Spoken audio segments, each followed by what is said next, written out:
हमेशा भाभी ही गलत क्यों होती है। भैया का फोन आया। दीपाली, पापा की तबीयत बहुत खराब है। डॉक्टर ने जवाब दे दिया है, तू जल्दी से आ जा। आनंद फानन में तत्काल में रिजर्वेशन करवाकर मायके पहुंची। ऑटो से उतरकर जैसे ही घर में गई, भाभी ने कहा, दीदी आप पहले पापा जी को पानी पिलाओ। कल रात से उन्होंने एक घुट पानी ही नहीं पिया है। एक ही बात संकेतों में बोल रहे थे कि दीपाली आ रही है, उसी के हाथ से पानी पीऊंगा। भाभी ने गंगाजल मिलाकर कटोरी में थोड़ा सा पानी लाकर दिया। मैंने चम्मच से पापा को पानी पिलाया।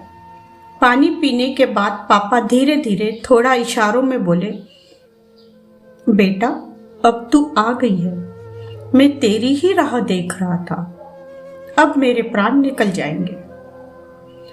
मुझे अंदर ही अंदर रोना आ रहा था, लेकिन कैसे भी अपने आप पर काबू किया। दूसरे दिन सुबह ही पापा हम सबको छोड़कर चले गए। 12 दिन तो लगातार रिश्तेदारों का आना जाना शुरू था। इतने लोगों के बीच रहकर भी मुझे बार बार एक ही बात खाए जा रही थी कि अब मम्मी का क्या होगा। पापा के बिना मम्मी कैसे रहेगी, क्योंकि 24 घंटे दोनों साथ ही में रहते थे। क्या भाई भाभी मम्मी से अच्छे से बर्ताव करेंगे?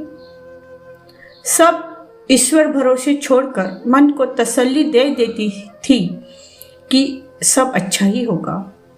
वैसे भी अपना समाज अभी उतना उदारवादी नहीं हुआ है कि एक माँ अपनी बेटी के यहाँ आकर रहे। मम्मी खुद भी इस बात के लिए राजी नहीं होती।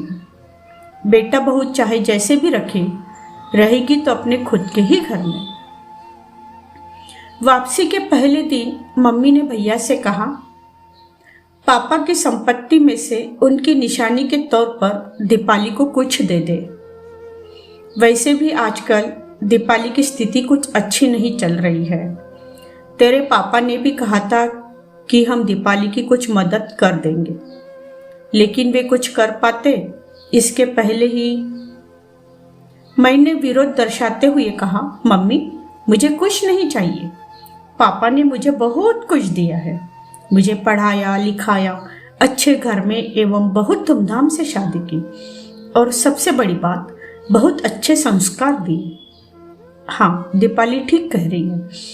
इसकी शादी में पापा ने दिल खोलकर पैसा खर्च किया था, और वैसे भी कानूनन जो लड़कियां मायके से अपना हिस्सा लेती है, उनका मायके से संबंध खत्म हो जाता है। मुझे एवं मम्मी को, दोनों को ही भैया से ऐसी उम्मीद नहीं थी। मैंने मम्मी की ओर देखकर इशारों में कहा कि यह सब भाभी का ही सिखाया हुआ होगा, जोरू के गुलाम जो ठहरे। क्योंकि मेरे भैया तो पहले ऐसे न थे, वे तो मुझ पर जान लुटाते थे। इतने में ही भाभी, जो इतनी देर से चुपचाप सब सुन रही थी, अचानक बोल उठी, आपकी बात 16 आने सही है जी। जो लड़कियां मायके की संपत्ति में से अपना हिस्सा लेती है, उनका मायके से संबंध खत्म हो जाता है। भाभी से ऐसा सुनकर मैं और मम्मी फिर से एक दूसरे की ओर देखने लगे कि देखा, ये सब इसी का सिखाया हुआ था। लेकिन इसके बाद भाभी ने जो कुछ बोला वो हमने सपने में भी नहीं सोचा था। भाभी बोली, आपने कहा कि दीदी की शादी में पापा ने बहुत पैसा लगाया था, तो क्या हमारी शादी में पैसा नहीं लगा? क्या हमारी शादी में पापा ने किसी तरह की कोई कंजूसी की थी? नहीं ना। मम्मी जी ने एक बार मुझे बताया था कि जितना सोना उन्होंने दीदी को दिया था, उससे ज्यादा सोना उन्होंने मुझे भी दिया। रही बात अन्य सामानों की, तो अपनी गृहस्थी बसाने के लिए उन्होंने हमारे ऊपर दीदी से कुछ ज्यादा ही खर्चा किया है। मतलब यह कि पापा जी ने बेटा और बेटी दोनों पर बराबर खर्चा किया। तो फिर आप ये ऐसे कैसे कह सकते हैं कि अब दीदी का संपत्ति पर कोई अधिकार नहीं है? आज पापा जी इतनी जायदाद छोड़कर गए हैं और दीदी के हालात फिलहाल कमजोर हैं, तो ऐसे में हमें उन्हें कुछ देना ही चाहिए।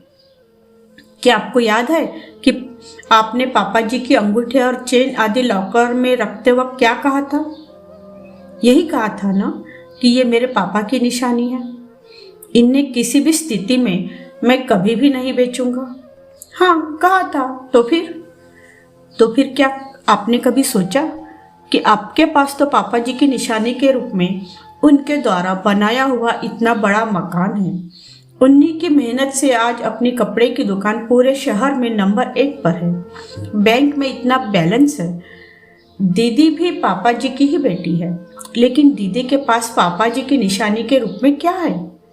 क्या आपको नहीं लगता कि पापा जी के पैर पर जितना आपका अधिकार है उतना ही अधिकार दीदी का भी है? मैं और मम्मी दोनों भाभी को देखते ही रह गए। भाभी कितना बड़ा कड़वा सच बोल गई। ये सब बातें जानता तो हर कोई है, लेकिन कोई भी भाई भाभी जानते समझते हुए भी इस बात की ओर से अपनी आंखें जानबूझकर बंद कर देते हैं। हम ही क्यों, भैया को भी भाभी से ऐसी उम्मीद बिल्कुल नहीं थी। ये उनके चेहरे से साफ साफ दिखाई दे रहा था। भैया ने भाभी से कहा, शिल्पा आज तुमने मेरी आंखें खोल दी। मैंने तो सामान्यतः समाज से जो कुछ भी सुनता आ रहा हूँ वही दोहरा दिया। मैंने इस बारे में इस दृष्टिकोण से कभी सोचा ही नहीं। सच में मेरे पास तो पापा की निशानी के रूप में मकान और दुकान सब कुछ है, लेकिन दीपाली के पास तो कुछ भी नहीं है, इसलिए मैं उसको पापा की अंगूठी और चेन दे देता हूँ। मैं सोचने लगी कि क्यों हम सब लोग भाई के किसी भी गलत बयान के लिए या गलत निर्णय के लिए भाभी को ही दोषी मानते हैं। हमेशा भाभी ही गलत नहीं होती, भाई भी गलत हो सकता है। दोस्तों, यह कहानी आपको कैसी लगी कमेंट करके जरूर बताएं। यदि आपको कहानी पसंद आई हो तो वीडियो को लाइक कर दीजिए। यदि आप चैनल पर नए हैं तो चैनल को सब्सक्राइब करके बेल आइकॉन दबाकर ऑल पर सेट कर दीजिए, जिससे मेरे हर वीडियो का नोटिफिकेशन आपको मिलता है। फिर मिलती हूँ अगली वीडियो में। धन्यवाद।